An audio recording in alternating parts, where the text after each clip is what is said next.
Well, we had big time performances, big time games in our first week of December, along with the draft. It's Monday Musings, and it's time to get into all of it today, right here on Locked On Women's Basketball.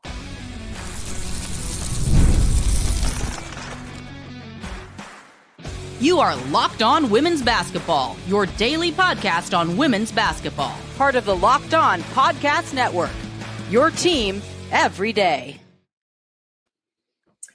Hello, friends. It is Monday, December 9th, 2024. No, your eyes are not deceiving you. That was a bracket of sorts that you saw on your television for a college football playoff they announced yesterday. 12 teams and lots of hand-wringing. We are going to leave my rant to that process for another day. I am Missy Heidrick, national correspondent and analyst, and welcome. Thank you for joining us here. Your favorite podcast now has a newsletter. Introducing the Locked On NBA Daily Newsletter. One stop for ultimate team and league coverage delivered right to your inbox. Sign up for it free now at LockedOnDaily.com. That's LockedOnDaily.com, and start your day with all new free Locked On NBA newsletter. And you can start the season with a big return on FanDuel. New customers can place a $5 bet, and you'll get started with $150 in bonus bets if you win your first $5 bet. Visit FanDuel.com to get started. Well, we're coming off a stretch of some big games and big performances all across women's college basketball. Big challenges, opportunities missed. Net rankings are now part of our world again. That started in the first week of December, all of that. We also have some news in the world of the WNBA and the newest team that will be part of the league in 2025, Golden State. What happened with the expansion draft? What happens next? What teams have caught our eye, and who is making a statement right now in the college ranks? It is all part of what I like to now call Monday Musings. And here to help me dissect it is my fantastic colleague from the next, Matthew Walter. Matthew, I'm going to start with this because I need you to kind of walk me through this sort of like Cliff Notes or expansion draft for dummies, and tell me how this process worked for Golden State over the weekend at the end of last week, and what happens next as they move forward in this expansion process. Yeah, so they had a choice. One player from every current existing franchise. Every franchise had the opportunity to protect 6 players. That 6 players list was not made public.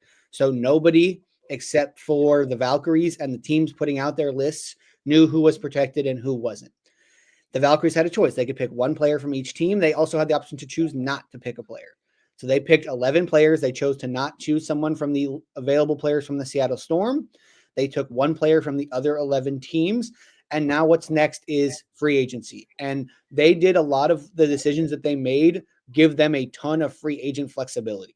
And if you look at some of the free agents coming up, there are some big names, people who we think will be available. Brianna Jones from Connecticut, Kelsey Plum from Las Vegas. You could see Satu Sabali from Dallas. So some really big names available. And Joe Lacob, the owner of the Warriors and the Valkyries, has put a lot of pressure on them. He wants to win a championship in the first 5 years. He hired Natalie Nakase, who coached with Becky Hammon for 3 years with the Aces, experience with Ty Lue with the Clippers, a ton of pro basketball experience. They hired their GM from the Liberties, another place that's been super successful the last couple of years. So they're going all in right away. They're going to make a splash in free agency. A lot of the players they signed are very young and are going to be on early contracts, or are veterans that are going to be on cheaper contracts, the people that they added with the expansion draft. So there's not going to be a ton of players they signed that are going to limit them in the cap space.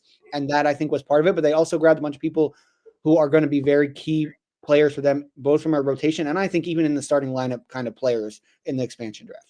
Okay, let's go back. Talk to me a little bit about, as you look at both the general manager and the head coach, sort of their experiences coming from other places, and maybe what has been their message, what has been their theme prior to going into this draft, and then what they came out with.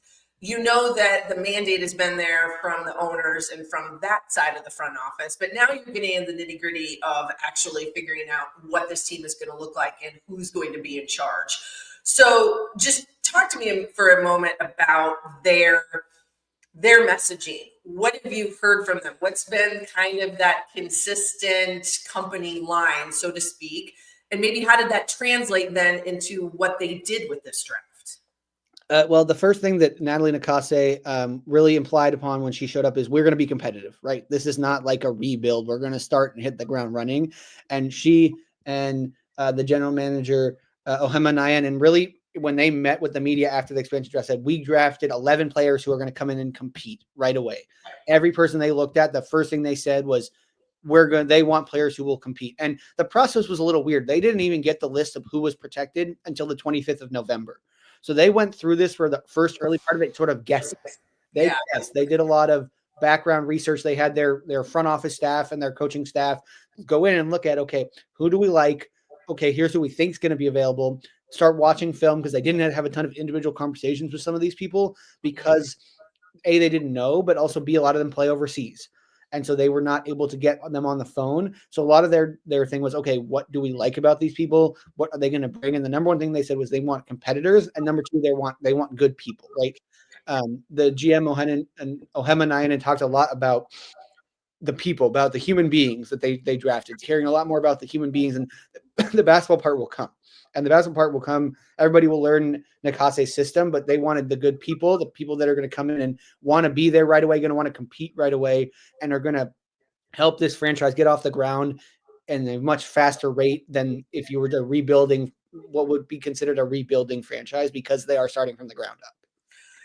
So as I look at how this went about, the picks were announced, it looks like in 3 groups of 4, alphabetical order by team, etc. That was kind of how they went about it. As you said, they took 11.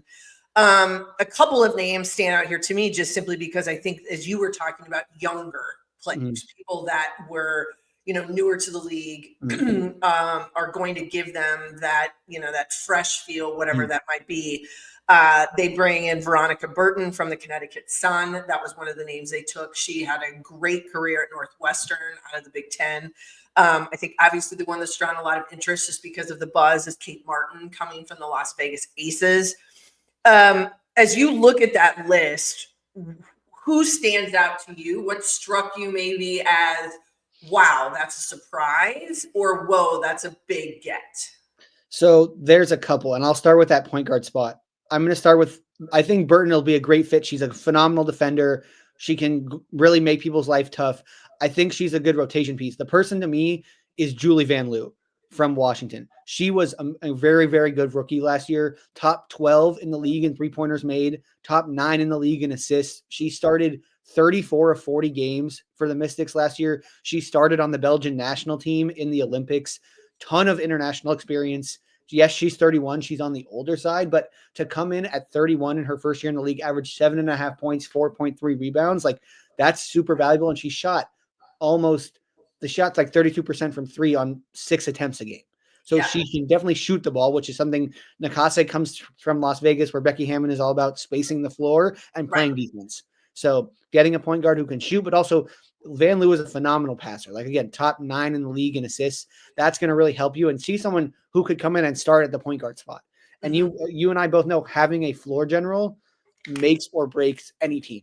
Well, it's like a quarterback. I mean, they're, like you have to look at this in the mindset of NFL franchises or even top college programs. What do you build around? You got to have peace, but I got to build around a quarterback. I got to have somebody that can run the show. And, you got to stay healthy. But then that person, if they can do that, they can coalesce, and so much can run out of that backcourt. I think that, and if there's one thing you know from time with the Aces, they've had great point guards, and they've had really good. It seems to me that that's one thing you take from that experience into a head coaching role and say, I got to have a floor general.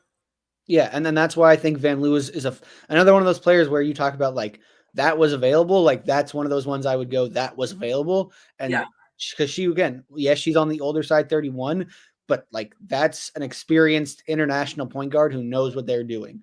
The other couple of players I really like is their 3-4 swing spot. I'm going to start with Temi Fagbenle from the Indiana Fever. Phenomenal in the pick and roll last year. Like, she crushed it, especially with Caitlin Clark in that pick and roll. She averaged 6.5 points. She only played 22 games because she missed a lot of games with injury, but 6.5 points and 5 rebounds starting just 2 games and 19 minutes a game off the bench. That's an athletic forward. Again, another older player, 31, hadn't played in the league for a while, but just exploded onto the scene last year in her time with Indiana, and I think could make a big impact for the Valkyries right away. And then we talked about Kate Martin. I think her development, continue to get to play for a coach that she knows, and Angelina Alcantar will help her. And I think her ability to shoot the 3-ball, play defense, she'll grow her game still. I think that's a nice pickup. And then Kayla Thornton from the Liberty. She was interesting to me. Yeah. A defensive, bigger guard, smaller forward who can probably guard 2 through 4, 1 through 4, and shoots the ball well and has a veteran leadership, right? She's been in the league for a long time, so can bring that veteran experience to, they're going to grab some more younger players, the Veronica Burtons, the Kate Martins, whoever they draft with their first round pick. That's someone who can help these younger players learn and grow. But there's a lot of good, solid veteran people who bring, I talked about in my article, defensive versatility and 3-point shooting. Nakasa knows the mindset. Like, we in Las Vegas, we won because we shot the ball well and we played really good defense. And that's that's how basketball is nowadays. You have to get stops and you have to space the floor to make things available for your star players to get to the basket and have space. And that's what they did. They went out and got shooters and defensive versatility. And that's what you need in the WNBA and in professional basketball these days. Well, they're off and running in Golden State, and now all eyes will turn to free agency and see what they do with that. All right, now you need to stay right here with us because we're going to talk about some of the big college games that we saw this past week and who should we be talking about. We'll be back in just a moment. A word from our friends at Mint Mobile. With big wireless providers, what you see is never what you get. Somewhere between the store and your first month bill, the price you thought you were paying magically skyrockets. With Mint Mobile, you'll never have to worry about gotchas ever again. When Mint Mobile says $15 a month when you purchase a 3-month plan, they mean it. You say bye-bye to your overpriced wireless plans, jaw-dropping monthly bills, and unexpected overages. Mint Mobile is here to rescue you with premium wireless plans starting at $15 a month. All plans come with high-speed data and unlimited talk and text delivered on the nation's largest 5G network. You get to ditch overpriced wireless with Mint Mobile deal and get 3 months of premium wireless service for $15 a month. To get this new customer offer and your new 3-month premium wireless plan for just $15 a month, go to mintmobile.com/LockedOnNBA. That's mintmobile.com/LockedOnNBA. Cut your wireless bill to $15 a month at mintmobile.com/LockedOnNBA. $45 upfront payment is required, equivalent to $15 a month. New customers on first 3-month plan only. Speed slower, above 40 gigabytes on unlimited plan. Additional taxes, fees, and restrictions apply. See Mint Mobile for details. Hi, everybody. I am Missy Heidrick, and welcome back to Locked On Women's Basketball. Matthew Walters joining me today, one of my amazing colleagues at the Next. All right, he walked through what's been happening out in Golden State in the W, so we're going to switch in our Monday musings, and we're going to talk about the college games because there's so much going on. All right, my friend, I think there was a lot of people, they got real nervous, and they watched South Carolina, and the streak got finally broken, and it was UCLA that just dominated them when they were at Pauley Pavilion 2 weeks ago. And then the South Carolina team has kind of said, well, I get it, but I didn't want to be the team that had to play South Carolina right after they lost. They handled Duke, and then there was this one. It was intriguing. Now, you got everyone remember, I'm in Big 12 country. A lot of people watching, paying high-level attention to TCU, looking what they've done. They had the highest-scoring duo in the nation coming into that game with Sedona Prince and Haley Van Lith. What Mark Campbell has done in terms of transfers and building this in year 2. And then it was the bus. And it was an 85-52 loss to South Carolina yesterday. First off, talk to me about what you see from South Carolina, and then we'll switch and say what was the difference yesterday against TCU. First off, give me your thoughts on South Carolina. I think at some point, right, there's just a level of like, you're the best, everyone wants to beat you. And right, I mean, I covered the Aces for 3 years, and they talked about it like, you have the target on your back that's so big, it's not even funny. And again, last year they were undefeated. They've been the team that everybody wants to beat in the regular season. And I think sometimes you go on the road, especially across the country to Los Angeles to play a team that is very, very good. Like that's an incredibly good UCLA team. And they Yes. have the right formula because of the fact of the size, right? South Carolina's advantage always is we are bigger than you. Mhm. Well, when you play Lauren Betts, you're not bigger than her. She's Yeah. 6'7", and she is going to protect the paint and make it hard for you to score. And I mean, South Carolina is very good, but South Carolina is not, their best 3-point shooter is Tahina Paopao, and they're not really going to be able to beat you unless they can dominate in the paint. Mhm. And I think eventually sometimes you're going to just not have a good game. Like it's just going to happen. Now, did I expect them to get smoked? No, that one catches you completely off guard, but Right. they're a really good team and they've got a phenomenal coach and they're going to figure it out. And I think you see that Dawn Staley is the kind of coach that when you get punched in the mouth, she's going to get her kids right back up and they're going to come back and punch you in the mouth. Yeah. And you saw that for the first 3 quarters against Duke, and you saw that yesterday against TCU. I had somebody say to me the other day in advance of this TCU game against South Carolina, and I said, well, let's just remember that South Carolina is really good, and in order to beat them, you also have to be really good, which makes UCLA really good. So like that's just the equation of how this works. And I'm with you. I always go with the mentality: if you want to be the best, you got to beat the best. TCU couldn't get it done. A lot of people will say, well, they've got Sedona Prince. She's 6'7" in the post. Well, let's see. Let's look at the numbers yesterday. She goes 3 of 8 from the field. She had just 6 points and 2 rebounds in 33 minutes. The difference in the game perspective of their types of games is that I don't think comparing Lauren Betts and Sedona Prince is like comparing apples to apples. We're comparing apples to oranges. Are we not? No, 100%. I agree with you. And I also think between when TCU got hot and TCU now, they're missing a piece, right? Right. They're missing Maddie Scher, who is somebody who on the floor changes things with her shooting and her size. Yeah. And so when you don't have that against a team that wants to throw the ball inside and kill you in the paint, sometimes you got to beat them when you can't match that with threes, with like threes are greater than twos. And I mean, we saw this last year with TCU, right? They didn't have a ton of depth.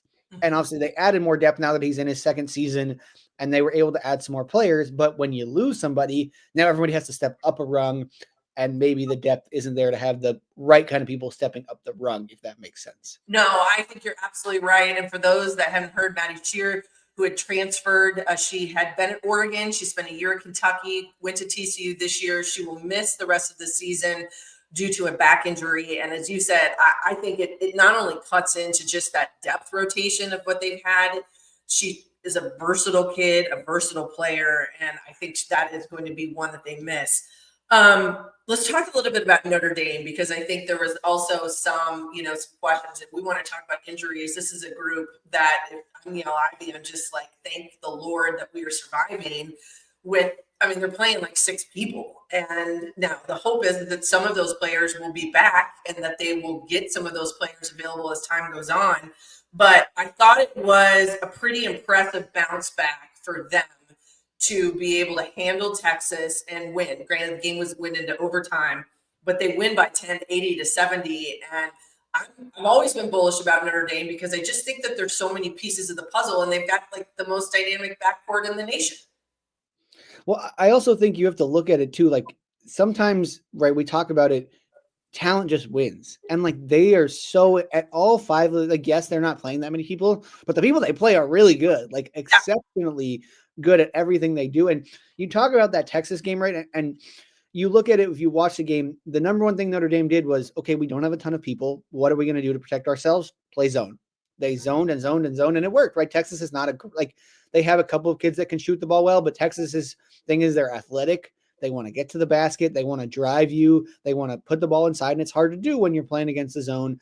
And Notre Dame's zone worked, and it worked, and then eventually they couldn't score, and they struggled to hit shots, and there was a bad foul at the end of the game that probably shouldn't have been a thing that somebody does because it almost cost them the game. But they were able to figure it out. And I mean, look, Hannah Hidalgo is maybe the second best player in college basketball. Yeah. And she's probably in an argument with Juju Watkins for the best player and Paige Beckers for the best player. Yeah. Because she does things that you go, that's a sophomore. That's a kid that just has in her start of her second season. That she does things that are like stuff that seniors do. seniors and people who play in the WNBA. So they have incredibly talented backcourt.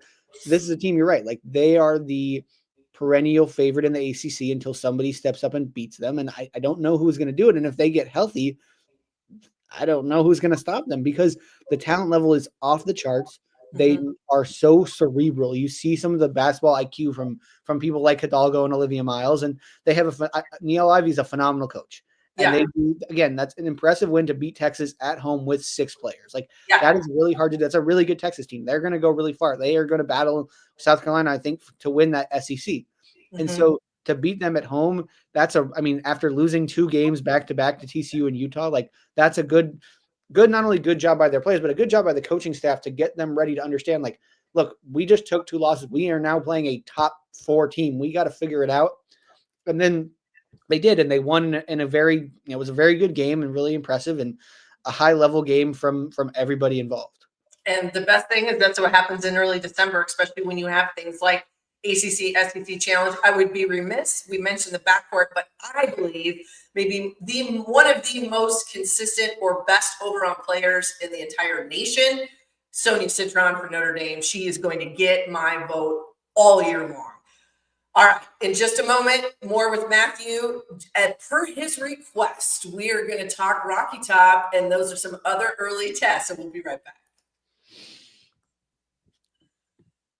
A message from our friends at FanDuel. So get ready to tackle the NFL action with FanDuel, America's #1 sportsbook. Because right now, new customers can bet $5 and get $150 bonus bets if you win. The FanDuel Sportsbook app gives you everything you need to place live bets on the NFL all in one place. So when you have a hunch in the middle of the game, you can check out the latest stats, view live play-by-play, and so much more on the same page where you just placed your bets. Again, I'm here in the Midwest. I live in Kansas City. Ladies and gentlemen, how can you bet against the Chiefs? Take some of those numbers. Just go with it. You know it's going to come out as a win for you. So visit FanDuel.com to join today. You'll get started with $150 in bonus bets if you win your first $5 bet. That's FanDuel.com. Never waste a hunch and make every moment more with FanDuel, the official sportsbook partner of the NFL. Hi, everybody. Missy Heidrick, and welcome back to Locked On Women's Basketball. Matthew Walter has been so gracious to come on here with me today on a Monday. We've been bouncing all across the country. We talked about some of those ACC and SEC teams. We're going to stay in the SEC, and one that is starting to pique the attention of a host of people around the country. My friend Matthew, the Tennessee Lady Vols, Rocky Top, blaring loudly this week. And it's so interesting to see where this Tennessee team, now I will clarify, it's 11:20 my time. I'm pretty sure the AP poll is getting ready to, if not has already dropped. Going into last week, Tennessee had 16 votes. They were on the outside looking in. I have a feeling that will not be the case this week. Talk to me a little bit about this Tennessee team. They had a 10-point win on a neutral court over Iowa, who at the time was ranked 17. I think they're turning some heads. Yes, and they beat Florida State at home in the ACC-SEC Challenge, so a good week for the Vols. And I think I'm going to start with I love the style. Like, I'm a kind of person, I like pressing. I like getting up in your business. I like making you have to handle it full court. And I don't see why Tennessee hasn't been doing this. They have so many athletes. Yeah. And when you have athletes like this, like look at what Mark Kellogg has done at West Virginia. When you have athletes, that's what you should be doing. You should be making other people have to beat you and be aggressive. And I think you watch them play, they're kids that buy into pressing love it. Mm-hmm. They love pressing because when they press and they get steals and they make the other team turn the ball over and then they score the ball and then they keep having to do it and keep having to handle it. Like, and you look at it, she's playing a lot of players. She's rotating. And she just has that, Kim Caldwell has that personality to be the right. And I think Tennessee finally, like, it's going to sound crazy. I think they finally got it right by going away from the Pat Summitt tree. I think sometimes you just have to understand, like, taking the pressure away by taking it from somebody who had all this pressure to follow one of the greatest of all time and giving it to someone who just doesn't have that feeling. Like, and the Kim Caldwell story is just incredible. She coached Division II basketball 2 years ago. Yeah. 2 years ago, she was a Division II head coach, and she's now 7-0 at Tennessee. They have wins over Florida State, Iowa, and a very good Middle Tennessee team. They still have to play a very good Richmond team in non-conference before they get to conference play. And, oh, by the way, welcome to conference play. You start with at Texas A&M, and then you play Oklahoma. Right. Like, welcome to SEC, Oklahoma, LSU, 2 of your first 3 games. Yeah, it's not an easy road. Now, I will say, I agree with you. I think there was a lot of skepticism, a lot of questions, and again, we don't know what this Tennessee squad will be able to do in SEC play, but I feel like where they're at is a really good benchmark to say they can compete in this league, no doubt. Because when you make people miserable and you make them uncomfortable for 40 minutes, then it's really hard to. It's tough to manage. I think the skepticism was, is the system that she was running at the Division II level at Marshall a year ago, was it going to translate? Could she make it work? You got to go, you got to have, it's sometimes not about the X's and O's, it's about the Julies and the Jennies, right? So was it going to work? She going to have the right players, but you get the buy-in. I think the one thing that's interesting on that buy-in is, like, I'm looking at this Iowa box score. There was 2 players that played 29 minutes. Samara Spencer, Ruby Whitehorn plays 28. The next was Tess Darby, plays 22. Talisa Cooper plays 21. Everybody else is in the teens. So there's times she's going 5 for 5, like a hockey line change. And that's because they're just in your business, making your life miserable. And the miserable part of that box score for Iowa, holy smokes, dude, they turned it over 30 times. Like that's tough. It's hard to overcome. Yeah. And to your point, right? Like, if you were just looking at numbers and not having watched the game, you go, Iowa shot 46%. How did they lose this game? Well, they had 50 shots to Tennessee's 77. Like, possessions are important. And again, I just think that sometimes you need the right kind of people to take over, and you need the right kind of people to be in a situation that's successful for them. And again, same thing. You go to that Florida State box score. They win at home in an ACSC by 2 points. 1, 2, 3, 5 people with 20 minutes. 1, 2, 3, 5 people in the teens. Yeah. They're doing, and again, 85 shots to 69 shots. They forced only 16 Florida State turnovers. Florida State has very good guards. Tanai Latson's one of the best in the country, but sometimes you just need to change things, right? Sometimes change is going to help everybody involved. And I think in this situation, you go to a coach that's clearly cares about, like, this system has been her baby. She's come in and just found the right people to do it. And again, like, Tennessee has always been full of athletes. Like that's been their, like, the players that they have are athletic. The people that they get are athletes. If you go back in time, if you look at the Rakia Jacksons, even back to like the Candace Parkers, like super athletic people, it fits perfectly for the style. It fits, and it's what we need. And are they going to win every game doing this? No, there are some downsides to pressing, but I think first year doing it. I don't know how many of these Power 4 coaches watched Marshall last year. The only one I know who watched it, and I know who will be prepared, is Kenny Brooks, because they played Marshall in the NCAA tournament. That's right. Other than that, like, these coaches are seeing it for the first time. So they're having to figure out, how do I handle this? What's going to be best for my kids? Because again, Tennessee's always been this like high level, high player, high pedigree program. Now you've got them playing the style that they've never played before. Well, and I think the other part of that, which you bring up a great point, is, as I look at it from, like in the trenches of the X's and O's, is that you can get the conceptual side of it by watching Marshall film or what have you, but now you're doing it with different personnel. And you're doing it with Power 4 personnel compared to mid-major personnel. There's a difference there.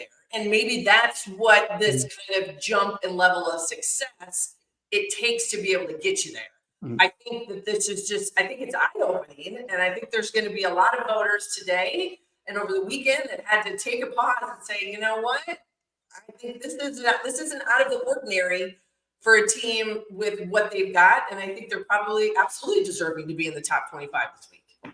Yeah. And I just want to go back to something you and I were talking about before we started recording, right? You have a style that you play. Every team plays a different style, right? Well, when you're in a conference and you don't see this style all that often, and then you have to start playing it, it's like you have to prepare for, like, we prepare for pressing, but how many Power 4 teams press? And a lot of it's because they think the teams at their level are too talented and they're just going to blow by it and get layups on the back end. Yeah. Well, sometimes if you don't prepare for it, you're not going to be. How many Big Ten teams press? How many ACC teams press? Yeah. Not that many, especially in the Big Ten. I don't think Iowa was ready for it because I don't know any Big Ten teams that press anybody. Right. You might see a run and jump, and I might see somebody that wants to trap me in a half court, like out of the timeout, like something specific, but you don't see it every single possession, every time down the floor. And that chaos and that it wears on you, and it becomes your ball handlers get tired. Like it's hard to go. You know what I mean? And I also think too, like it's a mental strain, right? You know, every possession somebody is coming after you. Every possession somebody is trying to take that ball from you. And if you turn the ball over 2 out of 3 times, 3 out of 5 times, like your head is, I can't do this. Yep. And the coach can't save you, right? You can't get that ball advanced every time on a timeout. Like you have to figure it out.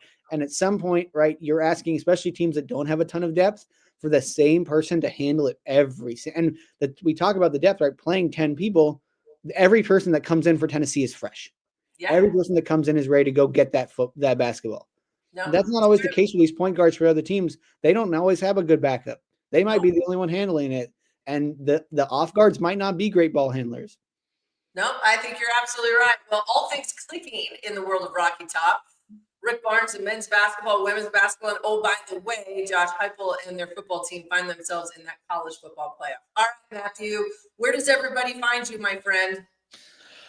You'll find me at Matthew Walter 96 on X or Twitter or whatever it's called these days. I haven't made that move over to any other social media at the moment. You can read my analysis of the Valkyries expansion draft on thenexthoops.com. There'll be more Valkyries content coming.